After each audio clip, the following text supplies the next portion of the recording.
Hi friends, welcome back to my channel healthy home making Telugu. ఈరోజు వీడియోలో morning vlog అయితే మీతో షేర్ చేస్తానండి. ఇక్కడ నేను పొయ్యి మీద స్టవ్ పెట్టేసి కొంచెం ఆయిల్ వేసి వేరుశెనగ గుళ్ళు వేసి వేయించుతున్నాను. అలాగే కొన్ని జీడిపప్పు కూడా వేసానండి. నేను ఉప్మా చేయబోతున్నాను సింపుల్ స్టైల్లో. చూడండి, మీకు కూడా నచ్చుతుంది. ఇలా సింపుల్గా చేసుకుంటే టేస్ట్ కూడా చాలా బాగుంటుందండి. ఎక్కువ వేయాల్సిన పని లేదు ఇంగ్రీడియంట్స్. తర్వాత జీలకర్ర వేసాను.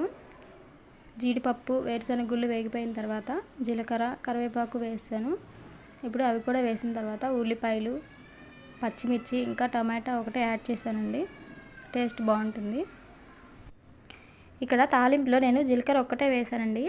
ఎందుకంటే ఆవాలు మా పిల్లలు తినరు ఉప్మాలో, అందుకని నేను వేయలేదు. మీరు కావాలంటే ఆవాలు కూడా వేసుకోవచ్చు. అలాగే తాలింపులో అల్లం కూడా వేసుకోండి, చాలా బాగుంటుంది. పిల్లలు తినరు కాబట్టి నేను అల్లం ముక్కలు కూడా వేయలేదండి. అల్లం ముక్కలు వేయడం వల్ల టేస్ట్ కూడా చాలా బాగుంటుంది. ఇప్పుడు ఉల్లిపాయలు అన్నీ వేగిన తర్వాత నేను ఎసురు పోసేస్తున్నాను. నేను ఇక్కడ సేమియా ఉప్మా చేస్తున్నానండి. అందుకని 1 కప్పు సేమియాకి 2 కప్పులు వాటర్ తీసుకున్నాను.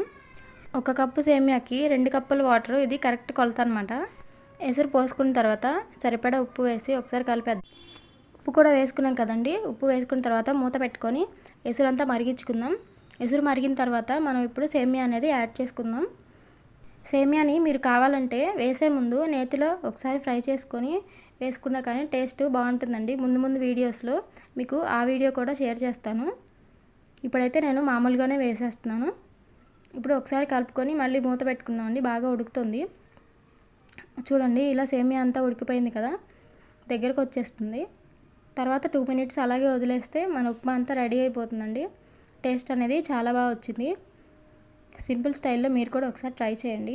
అలాగే నెయ్యి కూడా కాసేసానండి ఈరోజు. నెయ్యి వీడియో మన ఛానల్లో ఉంది. ఎవరైనా చూడకపోతే మన ఛానల్ హోమ్ పేజ్కి వెళ్ళి చూడండి, మీకు కనిపిస్తుంది. చూడండి, నెయ్యి చాలా బాగా కరిగిపోయింది కదా. నేను నెయ్యి కాసిన తర్వాత దొండకాయ చట్నీ చేద్దామని స్టవ్ మీద కళాయి పెట్టి కొంచెం ఆయిల్ వేసానండి. తర్వాత పచ్చిమిర్చి కూడా యాడ్ చేశాను. పచ్చిమిర్చి యాడ్ చేసిన తర్వాత అవి చిటపట్లాడుతున్నాయని 1 నిమిషం మూత పెట్టేశాను. మూత పెట్టడం వల్ల అవి మొహం మీద చిందకుండా ఉంటాయండి. ఇప్పుడు మూత తీసి ఒకసారి కలిపేద్దాం, వేగాయో లేదో. చూడండి, బాగా వేగిపోయినాయి కదా. ఇప్పుడు దీనిలోకి టమాటాలు ఇంకా దొండకాయ ముక్కలు వేస్తున్నానండి. దొండకాయ ముక్కలు నేను రౌండ్గా కట్ చేశాను. మీరు ఎలాగైనా కట్ చేసి వేసుకోవచ్చండి, అది మీ ఇష్టం. ఇప్పుడు ముక్కలన్నీ వేసిన తర్వాత కొంచెం పసుపు వేసుకొని కలుపుకుందామండి. నేను ఉప్పు వేయట్లేదు. ఉప్పును నేను మిక్సీ చేసేటప్పుడు వేస్తానండి. ఇప్పుడు ఓన్లీ పసుపు మాత్రమే వేస్తున్నాను. పసుపు కూడా వేసుకొని ఒకసారి కలుపుకుందాం. ఇప్పుడు మూత పెట్టేసి బాగా మగ్గించుకుందాం. ఈలోపు మగ్గిపోతాయి కదా. పక్క స్టవ్ మీద రైస్ కూడా పెట్టేశాను, ఉడుకుతుంది. ముక్కలన్నీ మగ్గిపోయిన తర్వాత చింతపండు యాడ్ చేశానండి. చింతపండు కూడా యాడ్ చేసి ఒకసారి కలిపేసుకొని స్టవ్ ఆఫ్ చేసి నేను పక్కకు పెట్టేశాను. ఇప్పుడు మిక్సీ చేసుకుందాం మన పచ్చడిని. మిక్సీ జార్ తీసుకొని కొత్తిమీర కాడలు వేసుకుందాం. కొత్తిమీర కాడలు దీనిలో టేస్ట్ చాలా బాగుంటాయండి. అలాగే ఇప్పుడు కొంచెం కల్లుప్పు కూడా వేస్తున్నాను. చట్నీల్లో ఎప్పుడైనా కల్లుప్పు వేసుకోండి, టేస్ట్ చాలా బాగుంటుంది. అలాగే జీలకర్ర వెల్లుల్లి కూడా వేస్తున్నానండి. అలాగే చింతపండు కూడా యాడ్ చేసుకుందాం. చింతపండు కూడా వేసిన తర్వాత దొండకాయ ముక్కలు, పచ్చిమిర్చి ముక్కలు కూడా వేసి మిక్సీ చేశానండి. టమాటాలు మనం మళ్ళీ మిక్సీ వేసేటప్పుడు అప్పుడు వేసుకోవాలి. ముందు ఇవి మాత్రం మిక్సీ వేసుకోవాలండి, లేదంటే చట్నీ మరీ జారైపోతుంది, టేస్ట్ బాగోదు, చప్పబడుతుంది. ఇప్పుడు టమాటా ముక్కలు కూడా వేసి మిక్సీ వేసేసుకుందాం. చూడండి, టమాటాలు కూడా వేసి మిక్సీ చేసుకున్నాం కదా. టేస్ట్ అనేది చాలా బాగా వచ్చిందండి, చట్నీ టేస్ట్. ఇది ఫంక్షన్ స్టైల్ అనమాట. ఫంక్షన్స్లో ఇలాగే చేస్తారు చట్నీ. మీరు కూడా ట్రై చేయండి, చాలా బాగుంటుంది. ఇప్పుడు దీనికి పోపు పెట్టేసుకుందాం.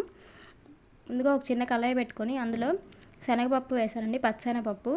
అవి కూడా వేగాలన్నమాట. వేగిన తర్వాత మిగతావి యాడ్ చేసుకోవాలి. ఇప్పుడు దీనిలోకి ఆవాలు వేసుకుందాం.